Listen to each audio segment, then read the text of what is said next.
Hello, I'm Haley Hartzog, and I'm an undergraduate student at King University. Today I will be discussing how Emerson's Christian background influences his view of nature.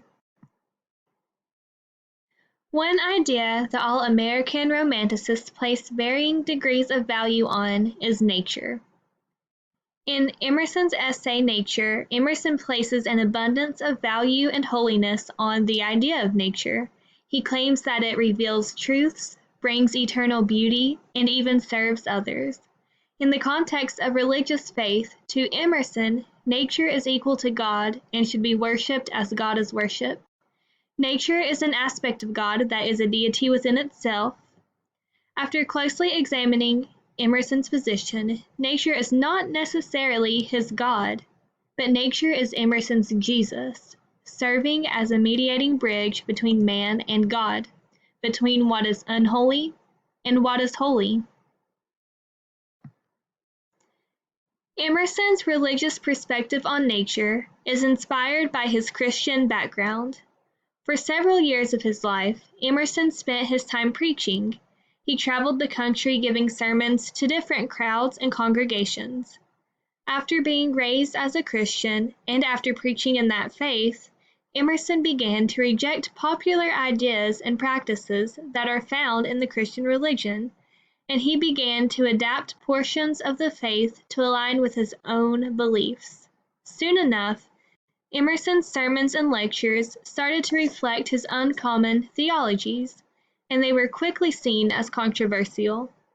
One of his most famous, yet controversial, sermons is based on the Lord's Supper, in which he suggests abandoning some of the traditions that make the sacrament holy and ritual.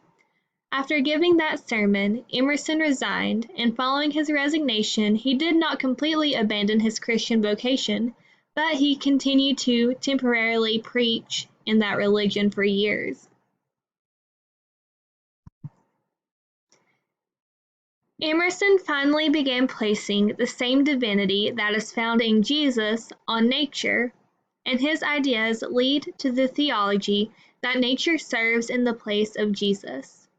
Emerson's theology shifted the focus of Christianity from the divinity of Christ to the divinity that is found within man. By the early 1830s, Emerson could no longer settle for an abstract, formalized religion, and set out to relocate and reconstitute religion starting with human nature.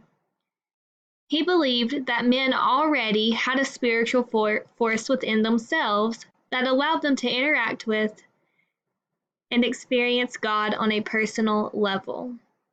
This newly developed idea prompted Emerson to reimagine Christ as a glorified friend, as one who is only a bridge between man and God, who instructs humans to be like God, and one whose divinity is available to all people. Once in a journal, Emerson wrote, "They call it Christianity, I call it consciousness." The word consciousness prompts the idea of being present, of living in the moment. He saw a Christianity that established the kingdom of God, not in the dead past, but in the living present. These ideas all led to Emerson exploring the role of nature in religion and spirituality. Emerson relates nature with three aspects that are commonly used to describe God in the Christian religion. In nature, Emerson writes, "Truth and goodness and beauty are but different faces of the same all, but beauty in nature is not ultimate." When examining Emerson's statement, one can make several connections between truth, beauty, and goodness, and aspects of the Christian faith.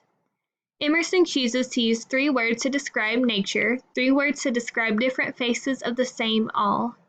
In this statement, the word all is capitalized, and typically when words are capitalized, it implies a certain sense of authority or properness. The word all is capitalized because Emerson recognizes that nature is part of God and is therefore referring to the holiness and divinity of nature. The word truth is also capitalized in the sentence, giving reference to the divine quality of that trait.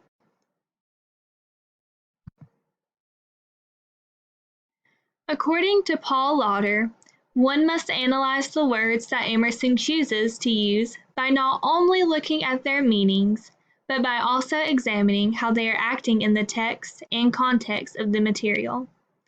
In the context of nature and religion, the word truth is used because Emerson validates nature's identity as a semi-dependent religious force, enriching rather than undermining the regular Christian understandings of creation. Emerson's theology establishes nature as being of itself rather than solely being something that is a creation of God. In the Bible and in the general Christian religion, the word truth is used in several ways, as a characteristic found in Jesus, as an opposition to what is false, as a location, as an ideal or way of life to which Christians ascribe, and as knowing facts. Describing Jesus Christ is one way in which the word truth is used. In the Bible, in the book John chapter 14, verse 6, Jesus states, "I am the way, and the truth, and the life. No one comes to the Father except through me."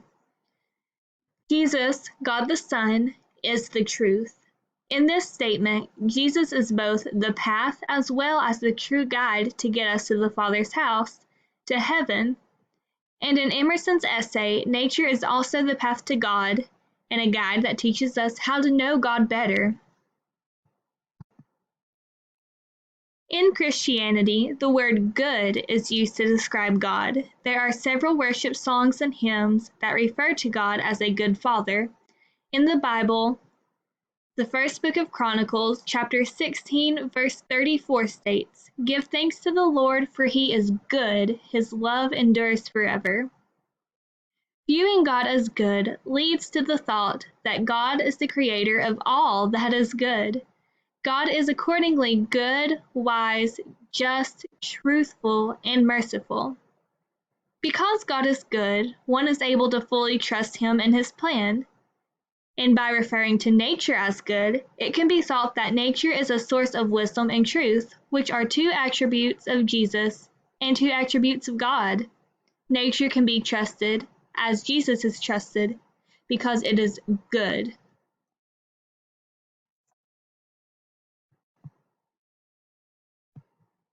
In Emerson's essay, nature also serves as a guide, leading humans to grow closer to God. Emerson states, "The aspect of nature is devout, like the figure of Jesus. She stands with bended head and hands folded upon the breast. The happiest man is he who learns from nature the lesson of worship." According to the Oxford English Dictionary, the verb form of worship is to honor or revere as a supernatural being or power, or as a holy thing, to regard or approach with religious veneration. In Christianity, worship is a way of life, and while on this earth, Jesus served as an example of how to properly worship God. Worshiping God includes singing songs of praise and thanksgiving, prayer, and simply doing activities to give praise and thanks to God. One form of worship in the Christian faith that is directly linked to nature is the practice of having sunrise services on Easter morning. Sunrise services occur in the morning and they are typically held outdoors. Because these special services held to worship Jesus and remember his death, resurrection, and second coming are held in nature, one automatically feels closer to God and as if he or she were there on the day of Jesus' crucifixion. In addition to sunrise services, many Christian churches hold nature retreats for their youth in which they go camping or hiking together as a way to grow closer to God and as a way to grow closer to each other. Although Emerson does not blatantly state that nature is Jesus Christ, he uses nature to operate as that same kind of bridge between man and God. A true man belongs to no other time or place but is the center of all things. Where he is, there is nature, states Emerson. Man and nature are inseparable, just as God is everywhere at the same time. And because God is everywhere in nature, men are connected to God through nature. Jesus died on the cross for the sins of all people. The death of Christ sets humans free from the chains of their sins. Emerson states, "Nature is made to conspire with spirit to emancipate us." His statement can be translated to nature, or Jesus, works with the soul, or Holy Spirit, to set us free. God placed the Holy Spirit inside each person, and Emerson believes that nature holds that same power. Often in Christianity, art is used to communicate, help promote a closeness to God, and help strengthen the bridge between God and man. One piece of art that helps Christians connect to God is The Last Supper by Leonardo da Vinci, because this painting attests to its spiritual impact, and it is copied time and time again. Art is also used as a bridge between nature and man. Emerson believes that art is the result of nature's work through man. Nature can lead humans to salvation. Through nature, one can find the way to salvation. Although nature will not last forever, it can nurture one's soul and reveal ultimate truths. Emerson states that beauty in nature is not ultimate.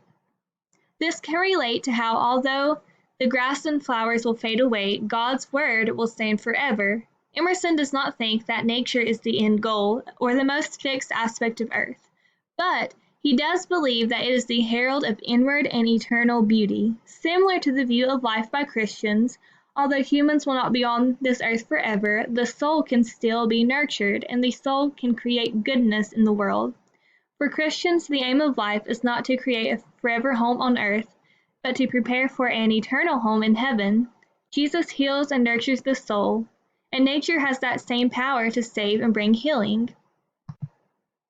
Nature brings healing through holistic medicine, an approach that centers on human relations, harmonies, attitudes, faith, love, and spiritual disciplines like prayer and meditation. Holistic approaches to healing include meditation in nature, rituals, and therapies such as salt therapy and water therapy, and even aromatherapy.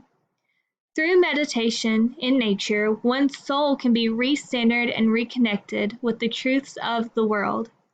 Nature is an active example for humans of how to serve because it serves as Jesus served. During his time on this planet, Jesus devoted his life to serving others. And Emerson sees the same characteristic operating in nature. He states, "Nature is thoroughly mediate. It is made to serve. It offers all its kingdoms to man as the raw material which he may mold into what is useful. Serving others is a prominent aspect of the Christian faith. Humans are called to live as Jesus lived. Christians are encouraged to participate in mission trips, to serve at local food banks or homeless shelters, and to serve in church." To Emerson, the same example is found in nature. Humans are able to build things from nature, explore what it has to offer, and seek truths about life and about themselves. Nature freely offers itself to human beings. Like Jesus, it does not complain or worry about if it is giving too much away. Nature simply serves. While reading Emerson's Nature, one should actively examine the qualities that Emerson attributes to nature.